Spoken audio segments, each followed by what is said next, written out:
Thank you for tuning in. This is on a revelation that God just gave me. It's undoubtedly the most important teaching that I've done so far. And this has to do with the doubt and unbelief of others when we're praying for them and what impact that has on it. Most of my training, and it was training that saved my life, it was from what I believe is one of the very best Bible teaching ministries that focuses on principles of faith and God's grace. Teaches on this subject, but I believe they are a little bit off. Of course, many of us have seen how Todd speaks about how the doubt he doesn't allow the doubt and unbelief of others to affect him when he's praying or the results that he sees.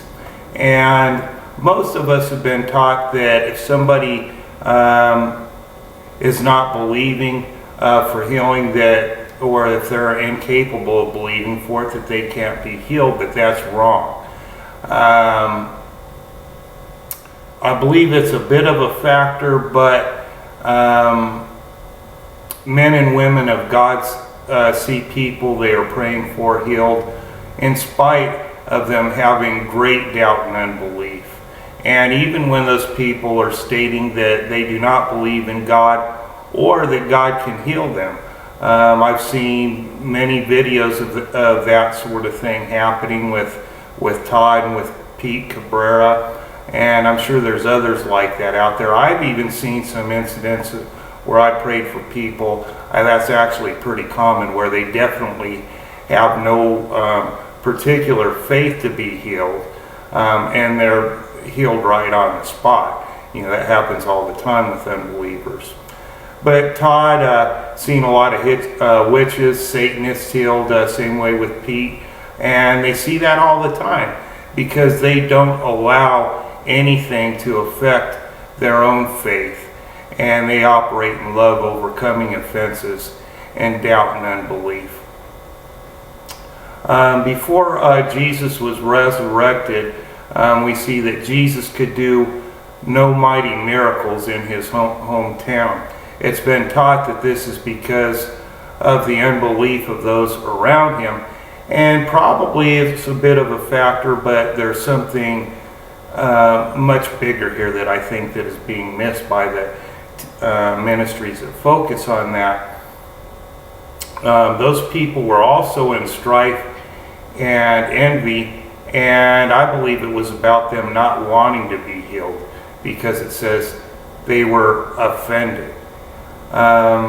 If a person is offended, if they're in strife or envy, they typically are not going to let somebody pray for them, or they're not going to be open to receiving at all.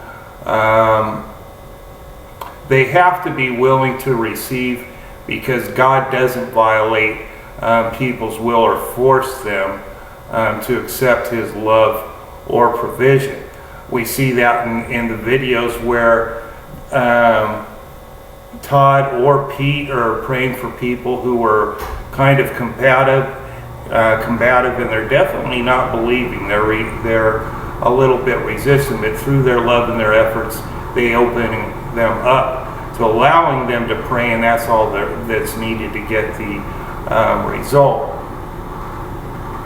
In Mark 6:3 through 5, this is where people get the teaching that it's so important, the belief of others.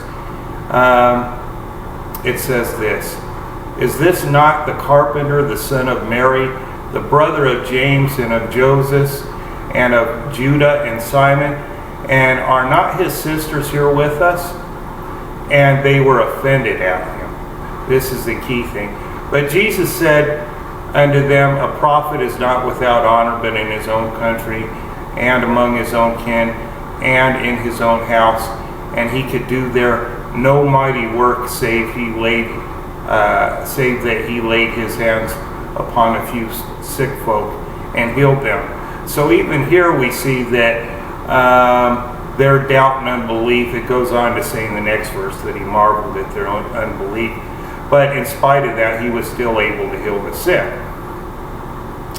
And in Mark 5:40 it says, and this pretty much confirms that offense and lack of willingness are the core issues, more so than doubt and unbelief. And they laughed him to scorn.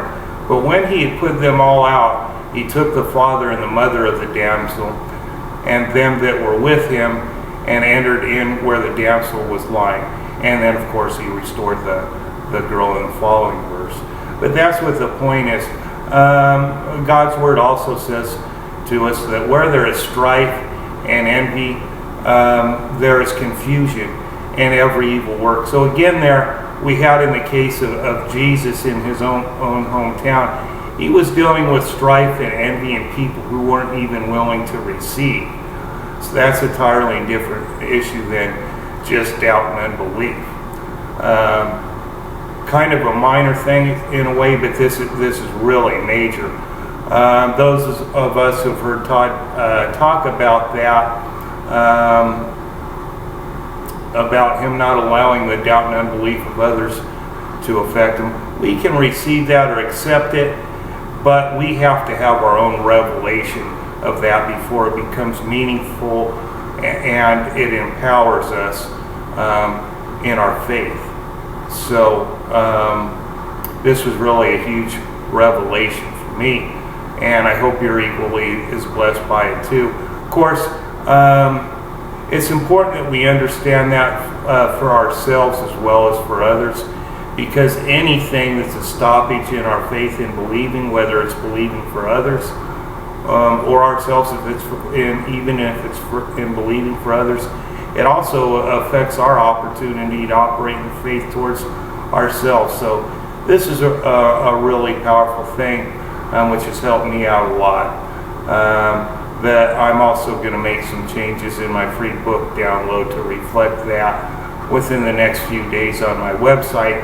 Thank you for tuning in. I hope you take that to heart, that you'll study those scriptures for yourself, and you'll also get a similar revelation at a heart level of this truth, that it's not an excuse. The doubt and unbelief of others is not an excuse for our faith not working.